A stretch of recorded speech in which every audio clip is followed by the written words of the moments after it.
Hello guys, welcome to my vlog. Andito ngayon mga palangga, no. Uwi ako sa Guimaras mga palangga. Actually mga palangga, late upload na to mga palangga kasi nung pa to, Holy Week mga palangga. Yan kung nakikita nyo mga palangga, grabe yung pila mga palangga. No, 9 o'clock ako umalis sa kanila ni boss. Nakasakay na ako dyan 2:30 mga palangga kasi sobrang haba ng pila mga palangga. Yan kung nakikita nyo, daming tao at tumitiis-tiis lang. Kasi minsan kailangan din natin magtiis yung temper ng natin, yung minsan yung mainitin tayo sa pagantay kaya dapat ugaliin natin mga palangga na hindi lang naman sa lahat ng bagay tayo lang isipin na natin sarili natin mga palangga. Kailangan natin mga palangga mag-relax, wag natin masyadong pinitin yung ulo natin. Ayan mga palangga, kung nakikita niyo naman yan siguro mga palangga, sobrang haba yan mga palangga oh.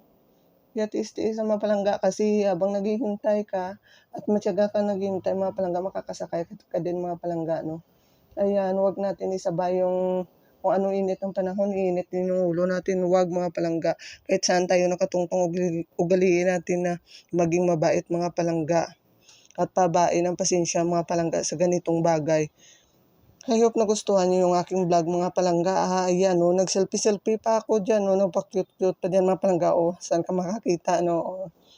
Kahit gano'n nga ba, basta nakasmile lang tayo mga palangga, hindi tayo mainip mga palangga. Ayan. Oh. Kasi nga sila mas nauna sa amin, pinagtiyagaan nila, grabe pa yung sikat ng araw mga palangga. Ayan.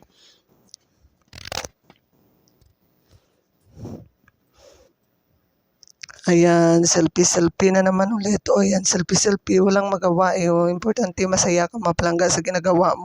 At wala kayo napaka na tao mga palangga, no? At ang importante, kung ano mang ginagawa natin, tiwala lang tayo kay God mga palangga, no? Huwag lang tayo mawala ng pag-asa mga palangga. Ayan,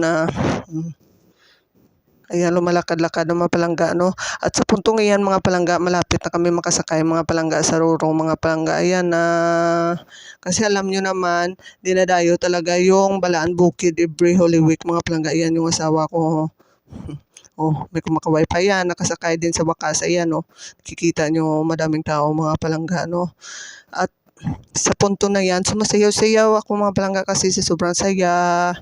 Ayan, bye-bye. See you to the next vlog. I hope nagustuhan nyo yung aking vlog mga palangga, yung mga kalukuhan ko. Ayan. Bye. God bless ating lahat. Please subscribe mga palangga.